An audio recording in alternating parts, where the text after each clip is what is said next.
Hello there, how are you doing? In this video, we are going to be looking at the Buganda Agreement of 1900.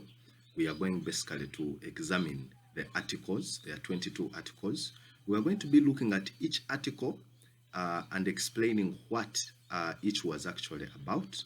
And then, of course, as usual, we shall give an introductory background of the 1900 Buganda Agreement. Ladies and gentlemen, hello there, how are you doing?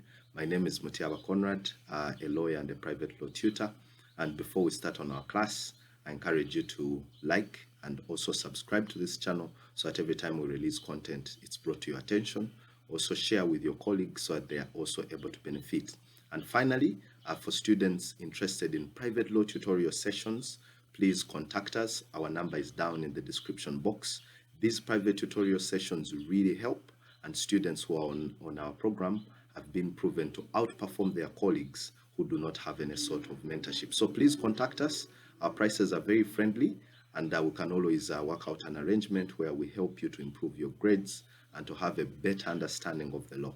So let's start right away with the 1900 Buganda Agreement.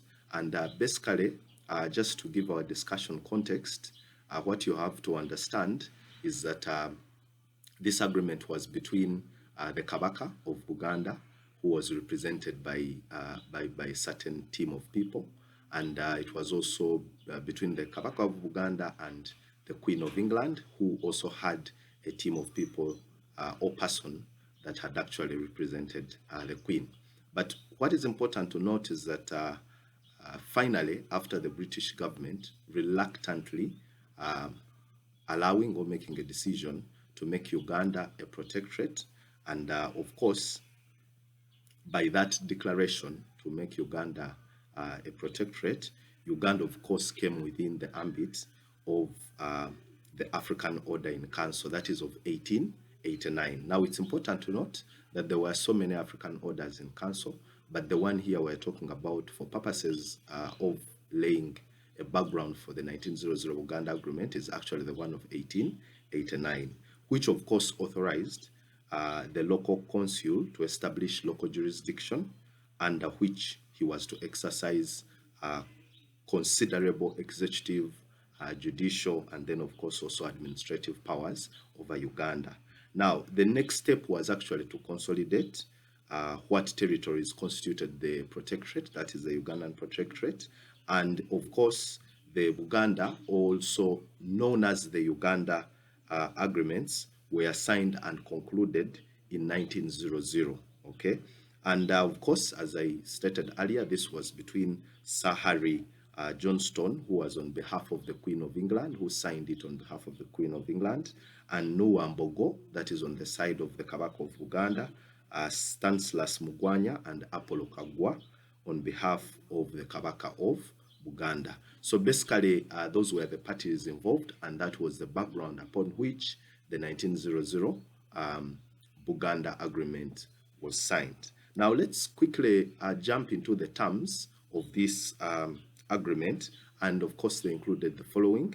Article 1 of this Buganda Agreement actually demarcated the boundaries of the territory of Buganda, okay, i.e., it started from the Ripon Falls, okay, moved round until again the Ripon Falls. So Article 1 was basically demarcating the area or the boundaries that constituted Buganda Kingdom, okay. What is important to note are also the effects of Article 1. What were the effects of this Article 1? It restrained Buganda or stopped Buganda from actually expanding. Remember at the time, and rightly so even still today, Buganda was, however, then a more stronger kingdom, extremely strong, extremely huge, you know, very organized and very prosperous kingdom of the times.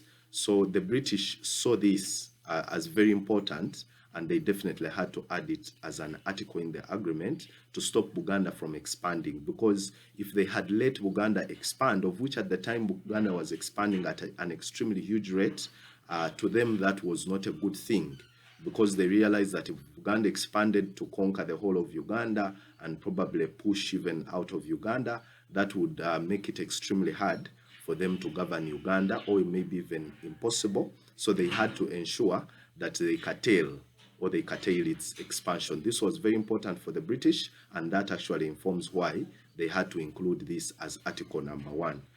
Also, secondly, it defined the extent of the jurisdiction of Kabaka's government. Okay, so that article also defined, in terms of limiting the powers of the Kabaka, both politically, legislatively, and also judicially, because the courts in Uganda, because remember, by the time the British came, it is not true that we actually did not have a judiciary in our cultural systems. It is also not true that we did not have a legislature.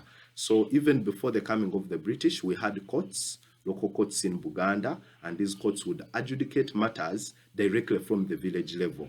Okay, and then also important to note is that even before the coming of the British, actually in Buganda, and Buganda also had a parliament which was known as the Lukiiko. Okay, so all these structures that the British thought that they were actually bringing here locally were actually already in existence. And also finally, on Article 1, I encourage you to look at the case of Kazairene versus the Lukiiko. It's a case of 1963, East Africa, page 472. This case basically goes to illustrate the effects of Article 1 in terms of limiting the political, legislative, and judicial powers of the Kabaka of Buganda. And basically, one of the issues in that case was whether the Lukiiko could legitimately legislate out of Buganda. And the court went on to hold that the jurisdiction of the Lukiiko was as far as the demarcation of the boundaries, could go, meaning it couldn't legislate beyond those boundaries. So this case comes to show you again the effect of Article 1, especially in terms of the strength of Buganda Kingdom and how wide it would do its work.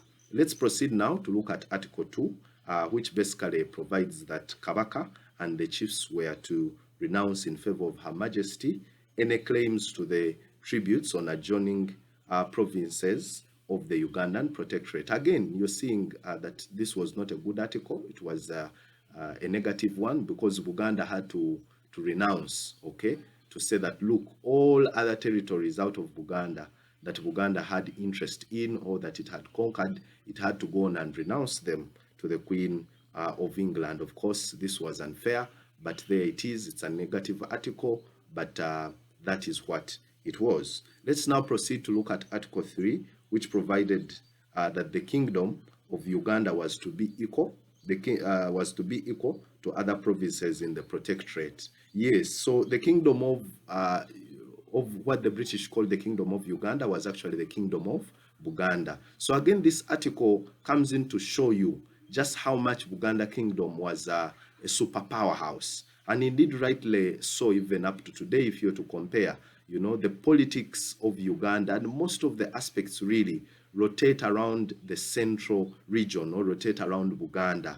And even so many years ago, by the time of signing of the 1900 Buganda Agreement, the British saw this. So they had to ensure that they make Buganda equal. They had to put an article saying, look, Buganda is equal to other provinces of the protectorate. It's equal to Toro, it's equal to Bunyoro, equal to Soga, among others. Okay, because Buganda at the time felt itself superior, and indeed rightly so, considering that it had an extremely strong army, very organized structures, it had strong values, strong cultures. So the British thought it best to include an article making Buganda equal to other provinces of Uganda, because the Baganda did not feel that they were equal. They felt they were superior to others because of their level of organization and advancement of the time. So the British had to ensure really that they include this article to make it equal to other territories,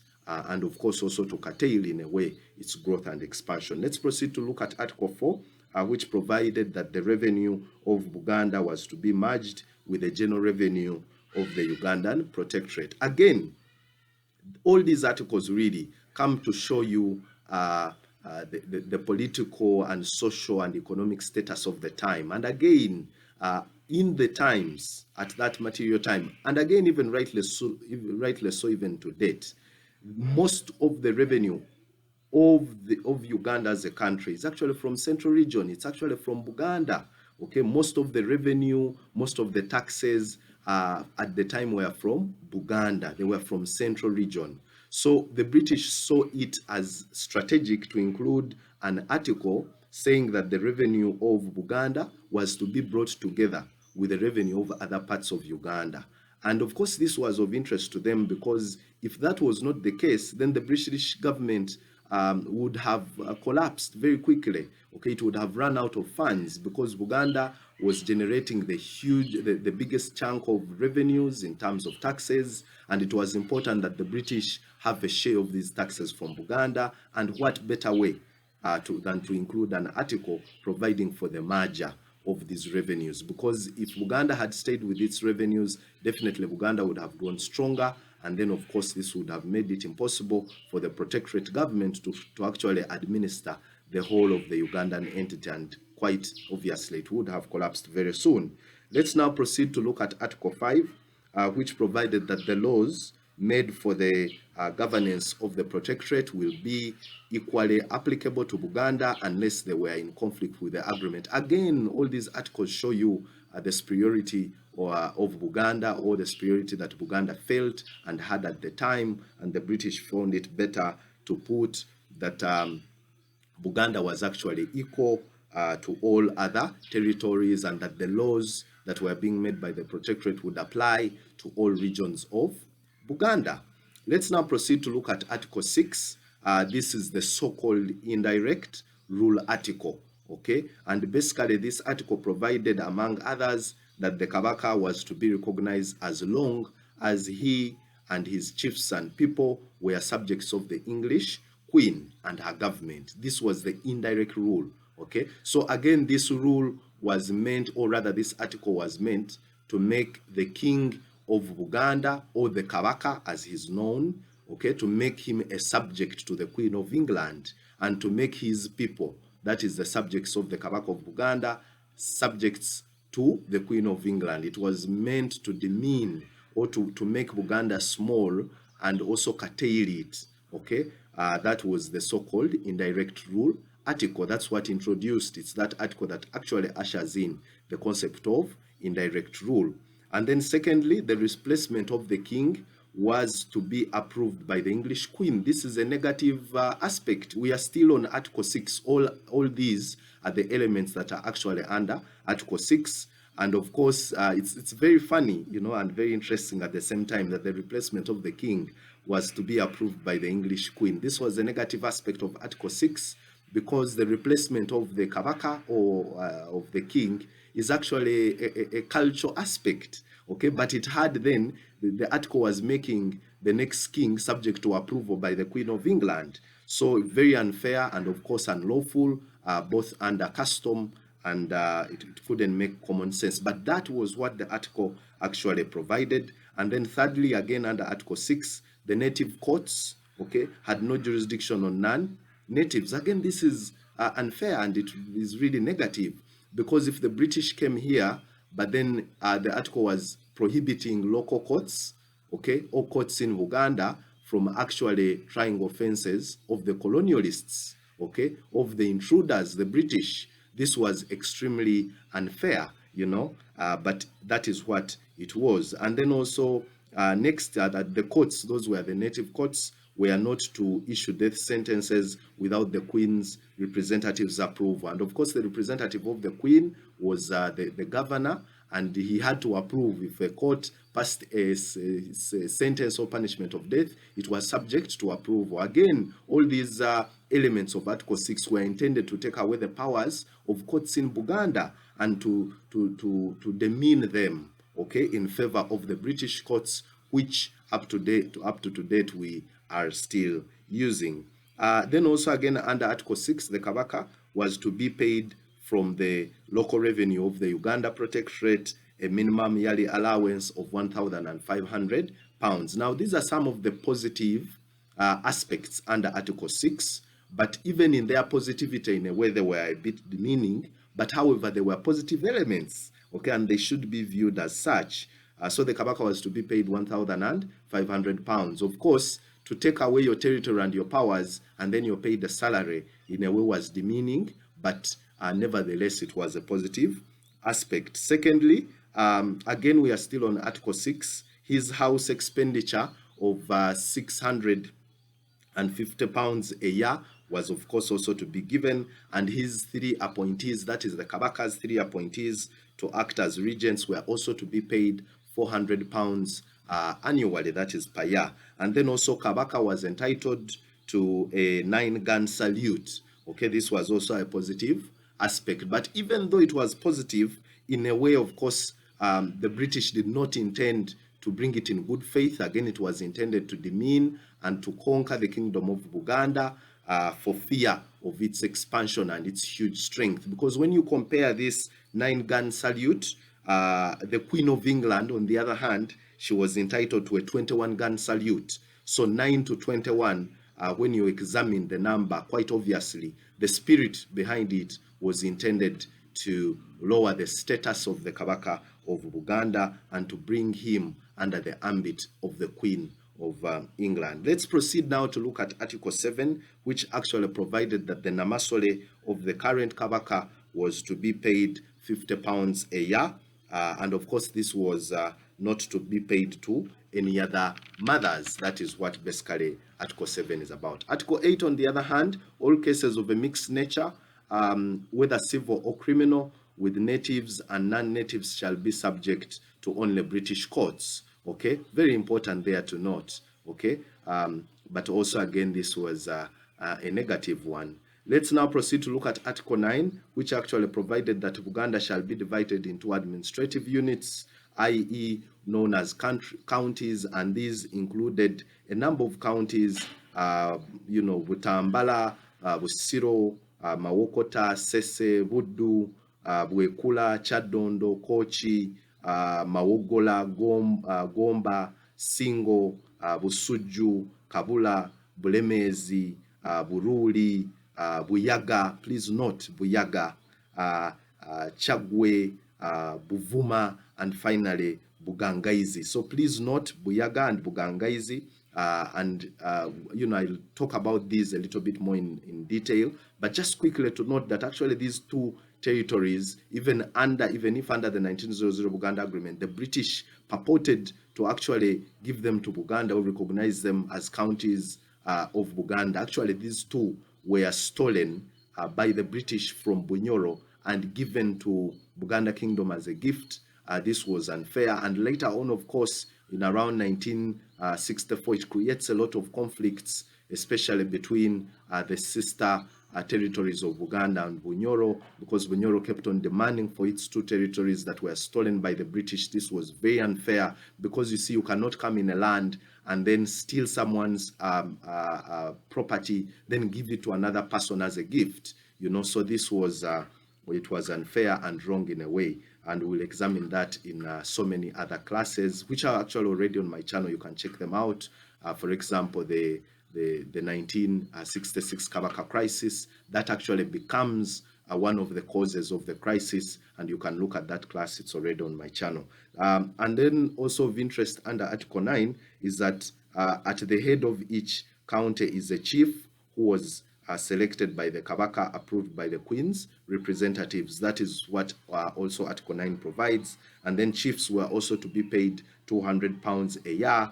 And then thirdly, chiefs were responsible for tax assessments and collection. So chiefs were made responsible for that, and then reported to the Queen's representatives on collected finances. So these chiefs actually no longer reported to the Kabaka as it was before the British. This time now they were reporting to the representative of the Queen, who was the governor. And then also finally, the office of the chief was given 8 square miles of land in every county. You can imagine, okay? These chiefs were given a certain portion of land. And please, it's important to note that this was not available land, or that land that the British owned. They just came here, just conquered land, stole it from people, and started to divide it in so many other ways, not even considering the occupants of the land. And of course, this creates a lot of political challenges up to date. Actually, in Central Region, we are still suffering from the effects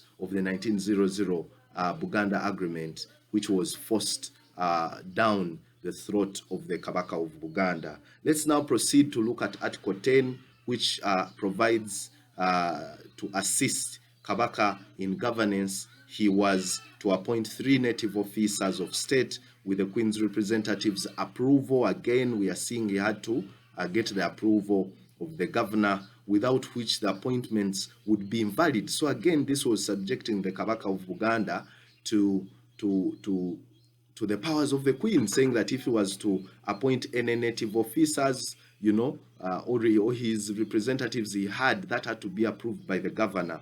And of course, the Kabaka of Uganda was never used to that. He was an extremely powerful king who had the ability to appoint anyone as and when they wished. But we are seeing this article actually taking away those powers, making the king's or the Kabaka's appointments subject to approval of another second party. And of course, less of that, the appointments would be invalid. And also that Article 10 actually provides that the Katikkiro was to be paid £400,000 a year, and the treasurer £400 a year, and then the Chief Justice was also to be paid £400 a year. So again, this article, though a little bit kind of a positive aspect of the 1900 Buganda Agreement, but again, it actually reduced the powers, because remember, these offices such as the Katikkiro, okay, is and rightly so up to today an extremely prestigious and strong office. And before the agreement, they actually collected so many taxes, had money of their own and capacity to do many things. But this article actually limits the Katikkiro to a certain amount of money, which is paid by the British government. So whereas this is also some sort of a positive aspect of the 1900 Buganda Agreement, but generally this is was actually the meaning and reducing on the powers of these various offices. Let's now proceed to look at Article 11, which provided that the constitution of the native council or Lukiiko would be as follows. 1, the 3 native ministers, okay, and 2, the 20 chiefs of the counties. These could appoint their representatives to attend on their behalf in their absence, and then also 3 notables who were appointed by the Kabaka, and then number 4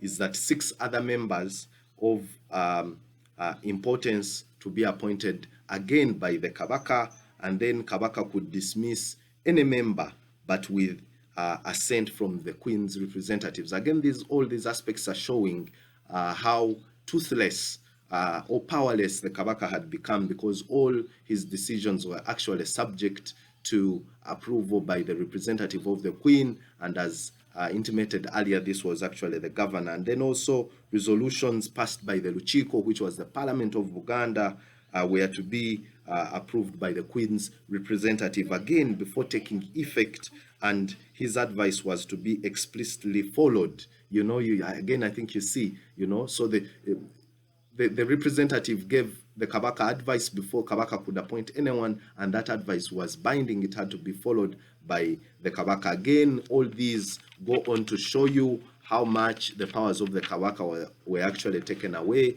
from him by virtue of the 1900 Buganda Agreement, making him a toothless king. And then also we are still examining Article 11. The Lukiiko was to be the court of appeal, okay, but had no power over European property. You can imagine. So it was the court of appeal, but it had no power over the property of these Europeans or these whites. And then also the county courts were to be the courts of first instance, or of course pecuniary jurisdiction. They were to handle aspects with a pecuniary jurisdiction not exceeding £5, and imprisonment not exceeding 1 week. They couldn't give a punishment in excess of a week. Where property exceeded £100 in value, or a sentence of death, they could also never give a sentence of death. This was to be referred to the Kabaka, who had to get again a signed approval from the Queen's representative. So whereas these courts did not have powers to actually pass a punishment of death, if they wanted to do so, they had to send that to pass that punishment, but it had to be the Kabaka who had to approve it. But even the Kabaka, he had again to get a consent from the representative of the Queen, who was the governor. So again, all these are showing you how much toothless the agreement actually made the Kabaka of Uganda. And then finally, on Article 11, Kabaka could not appoint basing on religious lines. I think this was a positive aspect. His appointments were not to be based on religion or preference of religion. Then let's proceed now to look at Article 12, and this basically provided for the establishment of taxes in the protectorate and in Buganda in particular. These were to be handed over to the Queen's representatives intact. You can imagine Buganda had to hand over all the taxes to the Queen of England. And of course, these included the hat tax, which was of 3 rupees per annum, and also the gun tax, again, of 3 rupees per annum, and then church houses, mosques and schools, temporary structures which were in the fields, residents of the Namasole not exceeding 20, okay? These, the official residents of the 3 ministers and all the 20 chiefs shall not pay hat tax. So these were not subject to paying hat tax. And of course, the residents of the Namasole, the houses where she was limited to 20 of them, and also, churches, mosques, all of these were not paying taxes. And of course, this goes to show you the level of favorism that was given to these entities, to the chiefs, to the Namasole, but also to these religious institutions, of course, for obvious reasons. Each of them had a reason why the British were actually giving them those favors, which were constitutionalized into the Buganda Agreement. Of course, these religions were religions that had been exported from Europe. These were, European religions, the Catholic Church, when you look at the Protestant Church. So the British definitely had reason to give them, or to give that favoritism, because these were their religions. And then also for the Muslims, they had to create some sort of balance to avoid any religious wars, because if they had given favoritism to the Protestant and the Catholics and leaving out the Muslims, this would probably have created some political skirmishes or pullbacks and insecurities. This is not something that the British really wanted to engage themselves in. And of course, also giving these favors to the chiefs and the Namasole. These were politically strong entities of Buganda, and for purposes of creating a resemblance of a benefit to them, and also to kind of favor them into signing the agreement, they had to include some of these aspects to kind of present the agreement as if it was positive to Uganda and its subjects. Then let's proceed to look at, again, before we go on Article 13, there is also a second aspect on that Article 12 talks about, and that is that the Kabaka was to be given a 50 gun, was to be given 50 gun licenses. The Namasole was also given 10, and then the 3 ministers were given 20 gun licenses, and then the 20 chiefs were given 10. All other members of the Lukiiko, which was the parliament, 3 gun licenses and 1 free license for landlords with over 500 acres. So again, you see that some of these powerful players were given gun licenses. They were allowed to have guns. They were, and including the landlords, but only those that had over 500 acres were also given a license to actually have a gun. Let's proceed now to look at Article 13, and this provided that the Kabaka had powers to summon subjects for military training, for defense, but with approval from the Queen's representative. And the Kabaka was not to call for the training for military training in times of peace. Again, we are seeing that even if the Kabaka of Buganda was actually given powers to recruit, to train the military, okay, or his security apparatus, but actually, again, this had to be with approval. He had to consent, to get the consent of the governor, okay, for him to go on and actually make any of these trainings. And of course, the essence of this article, it was intended to actually to ensure that actually Uganda does not mobilize to topple the Queen or to topple the British government without them knowing, okay, because that means if he had to get the consent of the representative of the Queen, that means it would come to their knowledge, and they would never give such consent to recruit and train. And of course, they would know and also prepare in advance. So again, this goes to show you how this article actually took away the military might of Buganda, and also took away the capacity to build a very strong army. Let's proceed to look at Article 14, which provided for the maintenance of roads in good repair by the Saza chief through what we call Bulungi Wansi. So you have probably heard about the concept of Bulungi Wansi, a very popular concept in Buganda. So this concept is actually historical, even before the coming into force of the British. And the British actually recognized it under Article 14, and you know, the article also provided for the repair of expensive roads by the British administration. So this is a positive aspect. The British government had the obligation to maintain and repair roads and to ensure that they are kept in good shape, and also bringing in the aspect of Bulungi Wansi, encouraging the Baganda to go on and clean their environment and communities and so on. Let's now proceed to look at Article 15 of the Constitution, which actually provided for the division of land in Buganda. Now, this article is actually one of the biggest causes of land wrangles, even up to date. And again, it goes to show you how much of an effect that the 1900 Buganda Agreement actually had on the whole of Uganda generally, but even more specifically as pertaining land matters on Buganda, because it is this division of land, the way in which the British actually divided this land under the agreement, that actually creates a lot of challenges, especially land challenges up to date. And actually that article provides, among others, that one, forests were to be under the control of the British administration, and those were actually 1,500 square miles. You can imagine all these forests were given to the British. But remember that this was not free land. By the time the British came here, this land was actually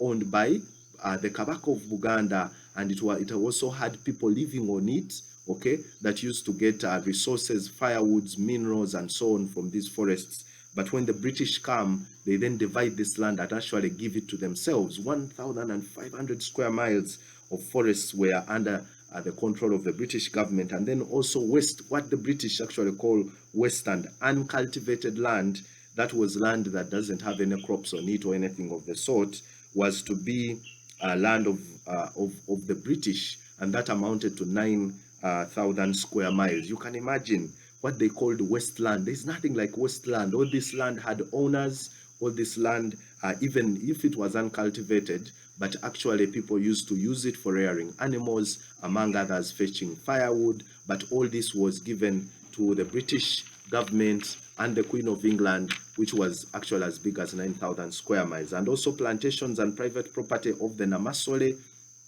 that is 16 square miles, is also very important to note. Let's also proceed again to examine further this concept of land. The three regents were to be given 48 square miles. That is a total of 16 square miles each. Then the Mbogonua was to be given 24 square miles. Kamswaga chief of Kochi was also given 20 square miles. The three missionary societies, they were given 92 square miles. You can imagine, even these missionary societies were also given free land by the British, which actually the British stole from the citizens of Buganda and Uganda in general. The princess was to be given 32, the princesses 90 square miles. The chiefs, who were 20, were also given 8 private square miles each. And then also the 1,000 chiefs and private landowners, each was given 80, that is 8 square miles per individual. Now, please examine this article more, because this article creates a lot of conflicts, especially in how the land was given, which conflicts actually still are in existence to date. The land question really, especially in Central Region, has not been conclusively handled, because you see, this land that was given to these various persons and landlords actually had people, it had people who had stayed on that land for over 400 years and so, but the sharing and giving this land to other entities and other personnel, such as the church, the church, the Catholic, the Protestant church, were actually given free land, which was actually owned by the residents, the locals. But these religious institutions were given free land, by the British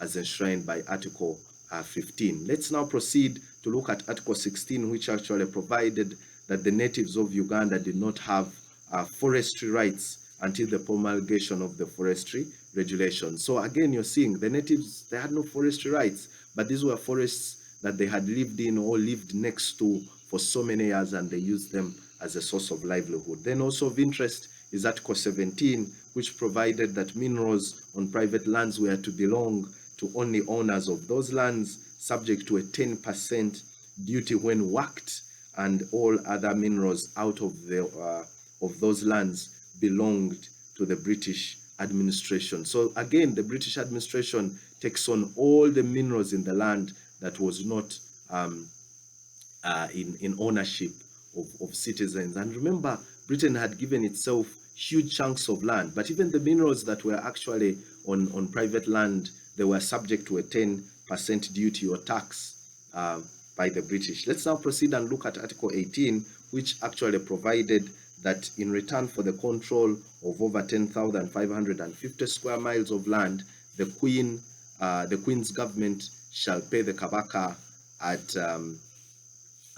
attaining 18 years, £500, and the three regents collectively were also to be given £600. Now, it's important to note that at the time of signing this agreement, probably this is why such a vague, inequitable, and harsh agreement was signed.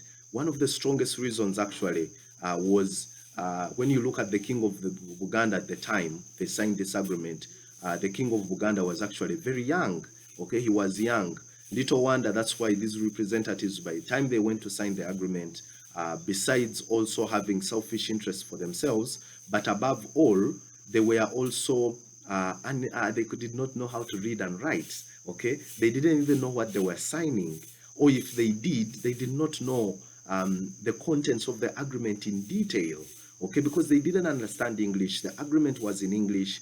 The Kabaka of Buganda at the time, who would probably oppose it, okay, was very young. So the circumstances of the case show you, and little wonder that's why they had to go on to include an article saying that in return for the control of over the 10,550 square miles of land, the Queen shall pay the Kabaka at attaining 18 years. So the British knew that they were occupying or exploiting this land for free, which was wrong and unlawful and unfair, and that's why they chose to include an article to compensate the Kabaka on attaining 18 years, and also these regents and all these various agents.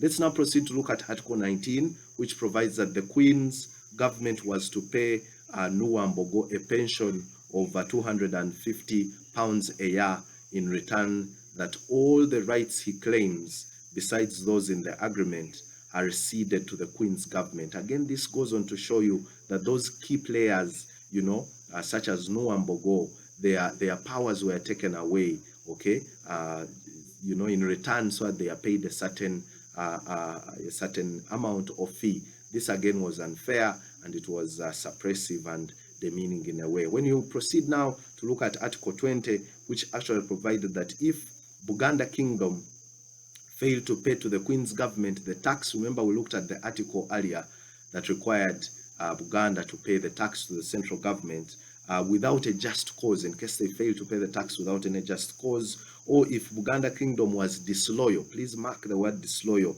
because this also becomes very controversial, especially in the crisis, or what we call the Buganda crisis, especially that happened in the 50s, leave alone the one of 1966, which of course I've talked about extensively on this channel. You can find it in here. But if the Kabaka was to be disloyal to the British government, the Queen's government would not consider themselves bound by this agreement. Of course, this article was threatening in a way, because the British were saying that if the king of Buganda, who is the Kabaka, was disloyal, meaning if he didn't honor the agreement, or if he didn't hand over the taxes that were collected from the central region to the British, that they would in a way attack, okay, attack, or probably send their military So they would not honor this agreement. They would not protect, because remember, Uganda was a protectorate, meaning the British purported to protect us, to protect Uganda and Buganda, as if before they are coming, we didn't have protection of the sort. So this was more of an article that was threatening, that the British would attack, they would kill, they would topple the king if he didn't give them taxes. It was, very threatening and, of course, unfair in a way. And also under Article 19, it also provided that if the taxes collected exceeded £45,000 for 2 years, the Kabakan chiefs could appeal for an increase in their salaries. So this was more to morale boost them, that if you collect more taxes, then you can appeal and ask for an increment in your salaries. So this again goes to show you that one of the main reasons actually why the British signed this agreement was to ensure that they exploited as much money, as much taxes for purposes, of course, of administration, but also mainly most of these taxes were sent back to support the Queen of England, and also to support the British government, and to build roads in the United Kingdom, to boost up the economy and advance the British economy. Let's now proceed to look at Article 21, which is the second last. Article 21 of the 1900 Uganda Agreement actually provided that Uganda administration meant the government of Uganda, protectorate instituted by the Queen of England, and Her Majesty's representative means the governor and the commissioner or the high commissioner appointed by the Queen's government. So this article is more of a definition article that defines who the Queen's representative is. And as I've been saying in this class, this was actually the governor. Then finally, ladies and gentlemen, let's look at Article 22, which actually provides that the interpretation of the agreement was to be in English, okay, and was the binding version. Again, it goes to show you, because you can ask yourself, who on this earth would allow to put pen to paper to such an exploitative agreement, such an unfair agreement, such an agreement that actually,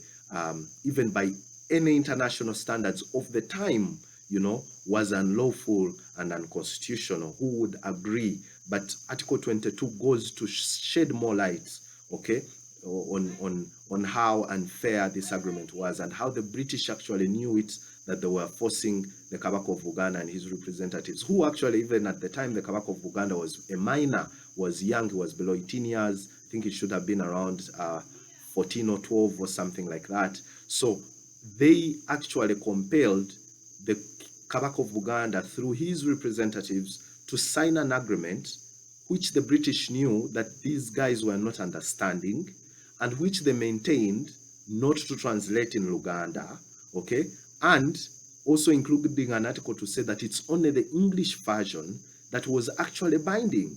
So they knew that the representatives didn't understand the contents of the agreement. This agreement was unlawful. It could have been declared unconstitutional, even under the basic rules of contract law. If you enter an agreement and you misrepresent certain terms, or if one of the parties actually does not understand the contents of the agreement, there is no meeting of the mind. Go and look at Section 10 of the Contracts Act, which provides that for an agreement to be valid, there must be the meeting of the minds, which we call the consensus ad item in Latin. So definitely this 1900 Uganda Agreement, by any standards, was and should have been considered unconstitutional and lawful, even under the British rules of common law. But nevertheless, it was signed, and the British tried to put up a show of how legal it was. And indeed, Buganda and Uganda in general was ruled for so many years on this unlawful agreement. But that is actually the last article of this agreement. So that's all really with the 1900 Uganda Agreement. We have interrogated and bisected and analyzed it in detail. It's very fundamental, really, especially for constitutional law and history in Uganda, for you to understand what this article was about, and we have labored to go through the whole of it. So basically, that's it really as pertaining this agreement. we now proceed to conclude our class. And thank you very much for listening in, ladies and gentlemen. Again, I encourage you to ensure that you subscribe to this channel and also turn on your notification and share this video with your colleagues so that they are able to benefit. And then also finally, for you out there who are really encouraged to, having those private tutorial sessions with the experts, please feel free to contact us. Our numbers are down in the description box. These private tutorial sessions really work, and students who are on these private law tutorial sessions have been proven to outperform their colleagues who are not. So please contact us, and then we are able to take you through these private sessions. Thank you very much for listening in. We meet in another class. Bye-bye.